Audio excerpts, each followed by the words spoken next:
যাকাত না দিলে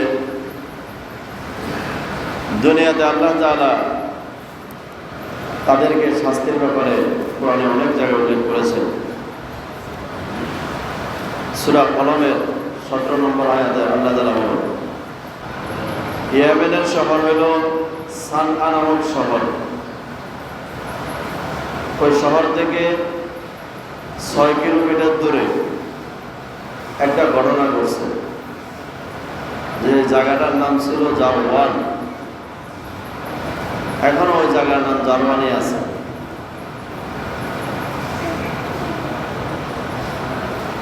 আল্লাহর এক বান্দা ছিল, খুব ভালো মানুষ, আল্লাহওয়ালা, ফরেজগার মুত্তাকি, হযরত ঈসা আলাইহিস সালামের উম্মত।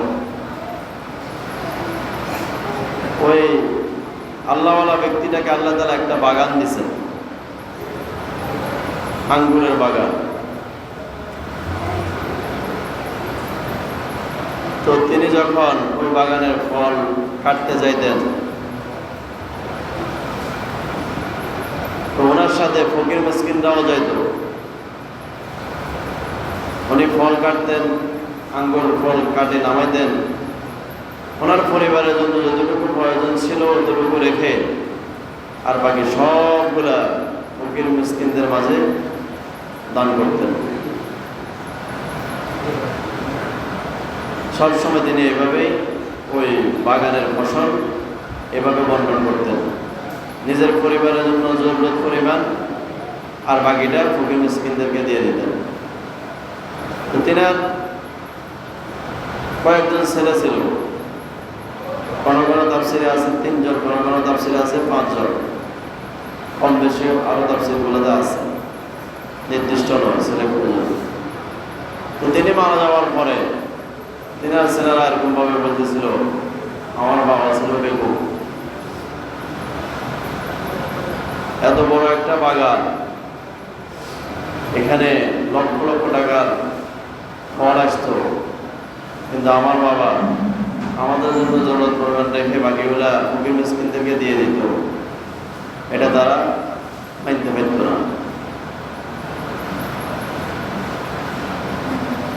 আল্লাহ তাআলা হযরত ঈসা আলাইহিস সালামের জামানার ওই লোকগুলোর কথা কোরআনে তুলে ধরছেন, ইন্না বালাউনাহুম কামা বালাউনা আসহাবাল জান্নাহ। বাগানের মালিকদের পরীক্ষা, আল্লাহ তাআলা ধন সম্পদ দেন মানুষকে পরীক্ষা করার জন্য।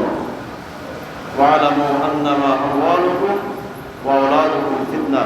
আল্লাহ তাআলা কোরআনের আরেকটা জায়গায় বলেন, ওয়ালামু, জেনে রাখো তোমরা, আমওয়ালুকুম ওয়া আওলাদুকুম ফিতনা, তোমাদের মাল দৌলত, ধন সম্পদ এবং তোমাদের সন্তান সন্ততি তোমাদের জন্য পরীক্ষা। আল্লাহ তাআলা ধন সম্পদ দেন আর মানুষকে আল্লাহ তাআলা পরীক্ষা করেন, যাচাই বাছাই করেন, চাই সে এই সম্পদ কি কাজে ব্যয় করে, কিভাবে খরচ করে। কারণ আল্লাহ তাআলা ধন সম্পদ দিয়েছেন আর এটা খরচ করার নির্ধারিত খাত আল্লাহ তাআলা নির্ধারণ করে দিয়েছেন।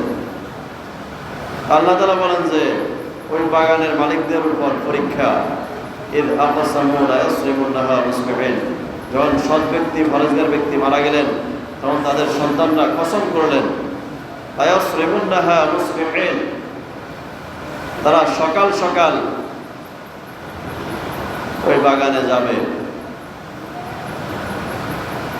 সকাল সকাল গেলে, অন্ধকার অবস্থায় গেলে কোনো ফকির মিসকিন তাদেরকে দেখবে না।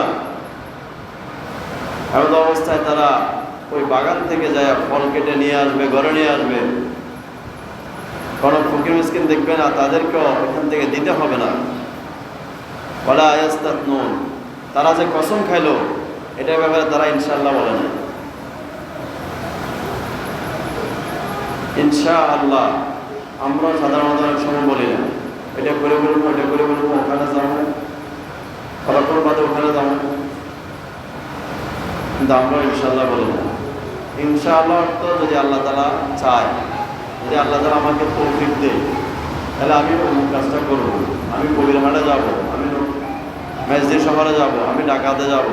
যদি আল্লাহ তাআলা চায়, তাহলে বাজার করতে যাবো। ইনশাআল্লাহ অর্থ হলো এটা। ইনশাআল্লাহ। তো এরা যে সকাল সকাল যাবে ইনশাআল্লাহ বলে নাই, আবার উদ্দেশ্য কি খারাপ, উদ্দেশ্য কি খারাপ। فطاف عليها طائف من ربك وهم نائمون। কয়েকজন আগে বলেছিলাম দুনিয়ার জমিনে মানুষ বসে বসে একটা ষড়যন্ত্র করে, আর আল্লাহ তাআলা উনি একটা ষড়যন্ত্র করে।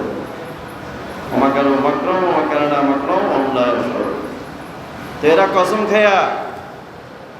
কসম খাইলো এই জন্য যে ফকির মিসকিনকে দিবে না, সকাল সকাল বাগানে যাবে, লুকাইয়া লুকাইয়া গোপনে ফসল কেটে ঘরে নিয়ে আসবে।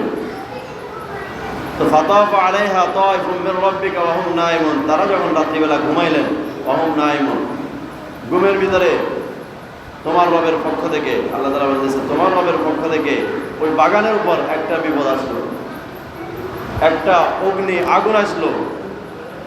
আগুন এসে ওই বাগানে যত ফল ছিল সবগুলাকে জ্বালাইয়া দিছে। তারা কোথায়? ঘুমে। তারা আছে ঘুমে, সকালে যাবে, রাত্রে ষড়যন্ত্র করছে, রাত্রে কসম খাইছে, সকালে বড় বড় যায় ফল কেটে নিয়ে আসবে। আর আল্লাহ তাআলা তাদের ঘুমের ভিতরে রেখে তো তাদের ফসলগুলোকে আগুন দিয়ে জ্বালাইয়া দিলেন। ফসল কাটার পরে যে অবস্থা হয়, জমি যেরকম শূন্য হয়ে যায় ঠিক এরকম শূন্য হয়ে গেল, জলে বর্ষ হয়ে গেল, কিছুই নাই আর। ফাতানাদাউ মুসবিহিন, অথবা তারা একে অপরকে ডাকলো, আনিবুদু আলা হারদিকুম ইন কুনতুম সালিমিন, চলো যদি তুমি ফসল কাটনেওয়ালা হও তাহলে চলো। ফানতালাকু ওয়া হুম ইয়াতাফাওয়াতুন, অতঃপর তারা রওনা হলেন ওই বাগানের দিকে। ওয়া হুম ইয়াতাফাওয়াতুন, আর চুপি চুপি কথা বলতেছে যেন কেউ না শুনে যায়। আল্লাহ ইয়াদখুলান্নাহাল ইয়াওমা আলাইকুম মিসকিন, আজকের দিন তোমাদের নিকট কোনো ফকির মিসকিন প্রবেশ করতে পারবে না নিশ্চয়। ওয়া ওয়াদাউ আলা আহাদিন কাদিরিন ফালাম্মা রাআউহা ক্বালু ইন্না লাদাল্লুন, তারা যখন ওই বাগানে পৌঁছে গেল তখন তারা বলল আমরা তো পথভ্রষ্ট হইলাম, অর্থাৎ আমরা রাস্তা হারাই ফেলছি, বাগান চিনতেছে না। কিন্তু তাদের এত ভরপুর বাগান ছিল, যেখানে ফল আর ফল ছিল, এখন দেখে যে কোনো কিছুই নাই, কারণ তারা নিজেদের বাগানে চিনতেছে না। বাল নাহনু মাহরুমুন, কিছুক্ষণ পর তারা চিনতে পারল না আমরা তো বঞ্চিত হইলাম, আমরা মাহরুম হইলাম, আমাদের বাগানই এটা। এখন চিনতে পারছে যে না এটা আমাদের বাগান। আলাম আকুল্লাকুম লাউলা তুসাব্বিহুন, তিনজন বা পাঁচজনের মধ্যে একজন ছিল ভালো, সে সদুপদেশ দিয়েছিল, সত্য কথা বলেছিল, ভাইদেরকে উপদেশ দিয়েছিল যে এটা করিও না। আমি কি তোমাদেরকে বলিনি তোমরা আল্লাহ তাআলা জিকির করো এবং গরিব মিসকিনদেরকে এখান থেকে দান করো, তাদেরকে এখান থেকে বঞ্চিত করিও না।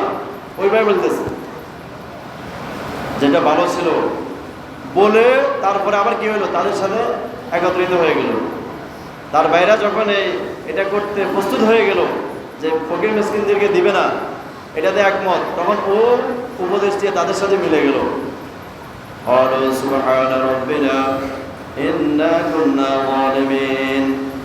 তখন তারা নিজেরা বলল আমাদের রব নিশ্চয় পবিত্র, ইন্না কুন্না যালিমিন, আমরা জালিমদের অন্তর্ভুক্ত হয়ে গেলাম। বুঝতে পারছে, ভুল বুঝতে পারছে, যখন সম্পদ হারায় ফেললো, ফকির মিসকিনও খেতে ফেললো না, নিজেরাও পেল না, তখন এখন বুঝতে পারলো যে আমরা তো আসলে ভুল করে ফেলছি।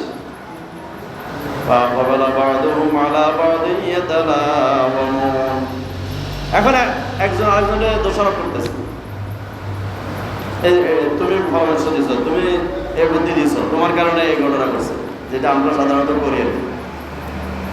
হয়ে গেলে কাজ হয়ে গেলে তো বুক ফুলে বলে আরে এটা আমি বুদ্ধি দেওয়ার কারণে এটা হয়েছে।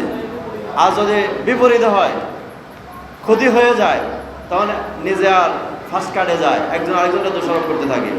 ওইটাই আল্লাহ তাআলা বলতেছে তারা বলতেছে ভাই আমাদের ধ্বংস, আমরা তো সীমালঙ্ঘনকারীদের অন্তর্ভুক্ত হয়ে গেলাম। আসলে আমরা তো অন্যায় করি, ভুল করি, ভুল করার পরে সংশোধন হয় না,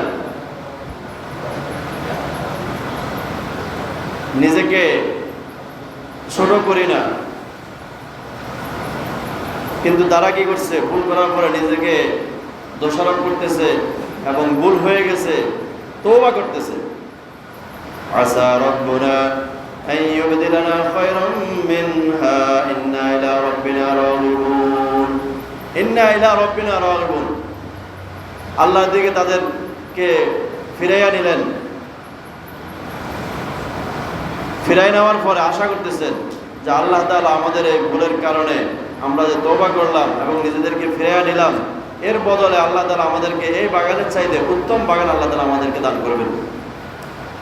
তো তাফসীরে আছে যে তারা তাদের তওবার কারণে, নিজের ভুল বুঝতে পারার কারণে আল্লাহ তাআলা তাদেরকে এর চাইতে আরো উত্তম বদলা, উত্তম বাগান, উত্তম সম্পদ আল্লাহ তাআলা তাদেরকে দান করেছেন। তা আমরা গুনাহগার, অবশ্যই গুনাহগার, কোনো সন্দেহ নাই। আমাদের অতীতে আমরা অনেক গুনাহ করেছি, অনেক জাকাতের টাকা খেয়ে ফেলছি, দিই নাই। 1 লক্ষ টাকায় 2,500 টাকা জাকাত আসে, 5 লক্ষ টাকায় 2,500 হলে কত? 12,500। এই মানুষকে দেখানোর মতো 2-4টা লুঙ্গি শাড়ি কিনি দিয়ে দিচ্ছে। এক এক মানুষের লক্ষ লক্ষ টাকা জাকাত আসে, লক্ষ লক্ষ টাকা। এরকম মানুষ বাংলাদেশে আছে, লক্ষ লক্ষ টাকা জাকাত আসে। মানুষকে দেখাইব, মাইকে এলান করে দিব, মানুষকে জানাই দিব জাকাত দেওয়া হবে। মায়া জাকাত আনতে যায় 100-150 টাকা লুঙ্গি আর শাড়ি আনতে যায়, আর হিয়ানে কতক্ষণ মরিও যায়। বাংলাদেশের ঘটনাও ঘটে। তো নামকা আসতে জাকাত দেয়, ঠিক মতো দেয় না। কিন্তু কোনো ব্যক্তি যদি অতীতের জাকাতগুলা পরিশোধ করার নিয়ত করে, বর্তমানে তার উপর যে জাকাত আছে এটা যদি দেয়, তওবা করে, তা আল্লাহ তাআলা তার মালকে আল্লাহ তাআলা আরো বৃদ্ধি করে দিবে। যে কোরআনে স্পষ্ট কথা, তারা অন্যায় করছে, ভুল করছে, ফকির মিসকিনকে দিবে না, ষড়যন্ত্র করে মাল আনতে গেছে, আল্লাহ তাআলা তাদের মালকে ধ্বংস করে দিচ্ছে, তাদের মাল ধ্বংস হয়ে গেছে। আবার যখন তারা তওবা করছে, তখন আল্লাহ তাআলার উপর তারা ভরসা করছে যে হইতে পারে আল্লাহ তাআলা আমাদেরকে এর চাইতে উত্তম সম্পদ, উত্তম রিজিক আল্লাহ তাআলা আমাদেরকে দিবেন। তাদেরকে উত্তম সম্পদ আল্লাহ তাআলা দিয়েছেন। এরপর আল্লাহ তাআলা বলেন, কাযালিকাল আযাব, যে আযাবটা আমি দিলাম, বাগানটাকে জ্বালাইয়া দিলাম, এরূপই শাস্তি। এটা হলো শাস্তি। ওয়ালা আযাবুল আখিরাতি আকবার, এটা তো দুনিয়ার শাস্তি, এটা দুনিয়ার শাস্তি। আর আখিরাতের শাস্তি হলো আরো ভয়ানক, আকবার, বড় শাস্তি রয়ে গেছে আখিরাত, কঠিন শাস্তি আল্লাহ তাআলা আখিরাতে দিবেন। যারা জাকাতকে আটকায় রাখবে, জাকাত দিবে না, গড়িমসি করবে, যা আসে তা দিবে না, 2-1 টাকা দিয়ে মানুষকে দেখাইবে, তাদের জন্য দুনিয়াতেও শাস্তি রয়েছে। তাদের সম্পদ কিভাবে ধ্বংস হয়ে যাবে দুনিয়াতে তারা কল্পনাও করতে পারবে না। একটা রোগ দিয়ে দেবে, এই রোগে 15 লক্ষ, 20 লক্ষ, 30 লক্ষ টাকা শেষ, অথচ তার উপর জাকাত আসছে কথা 1 লাখ টাকা, 50,000 টাকা, 2 লক্ষ টাকা দেয় নাই। দুনিয়াতে আল্লাহ তাআলা এমন রোগ দিব, অযত্ন সব যাইব। এরকম দুনিয়ার বহুত মানুষ আছে, চিকিৎসা করতে করতে, জায়গা সম্পদ বেচতে বেচতে সব শেষ। এমন মামলা মোকদ্দমা ফালাই দিব, লাখ লাখ টাকা চলে যাব, বাড়িঘর বেঁচে এলে দেব, নিঃস্ব অসহায় হয়ে যেতে দেব, দেওয়ালি হয়ে যেতে দেব। বাংলাদেশের কোন কোটি কোটি টাকার সম্পদওয়ালা, তাদের অবস্থা এটা। রাস্তার বুকে জাকাত দেয় না,